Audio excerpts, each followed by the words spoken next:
Agartala Traffic Police on Saturday launched an enforcement drive targeting illegally parked vehicles obstructing emergency zones. The special operation primarily focused on the busy stretches outside the Indira Gandhi Memorial Hospital.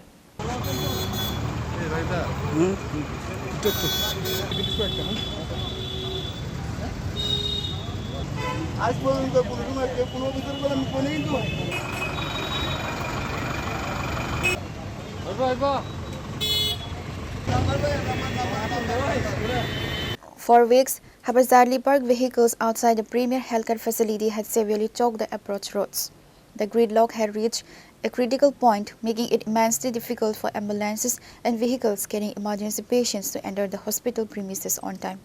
During the drive, traffic personnel penalized multiple violators and cleared the bottleneck. Authorities have warned vehicle owners of strict legal action, including towing and heavy fines, if they continue to park illegally and compromise patient care. আজকে বটতলা থেকে paradise Chaumoni road এবং office land আইজিএমের সামনে আমরা red করতেছি। Mainly আমাদের unauthorised যে parking vehicle, bike, auto, টমটম এগুলির এগেইনস্টে আমরা অ্যাকশন করতেছি। স্যার, বিশেষ করে দেখা যায় এই আইজিএম চত্বরে প্রায় সময় এমন থাকে যানজট সৃষ্টি হয়ে যায়। সেই বিষয়ে আপনারা ট্রাফিক দপ্তর কী ধরনের ভূমিকা নেবেন আগামী দিনে? আমাদের এই স্পেশাল রেড ধারাবাহিকভাবে চলবে। আমরা আজকেও একটা গাড়ি এখান থেকে তুলেছি, বটতলা থেকে একটা বাইক তুলেছি, আরও কয়েকটা গাড়ি আছে, এগুলির আমরা অ্যাকশন জারি রাখছি এখনও, এবং এটা আমাদের চলবে, অব্যাহত চলবে। সাধারণ যান চালকদের প্রতি আপনার কি বার্তা থাকবে?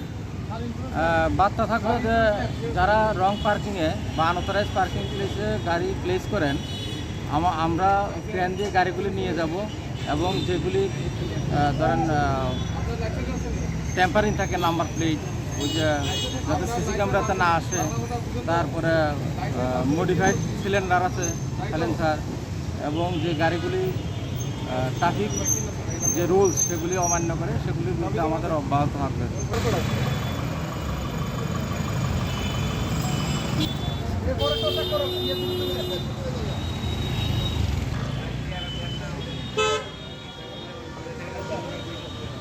Reporter Paparnav from Agartala, Chini Khora.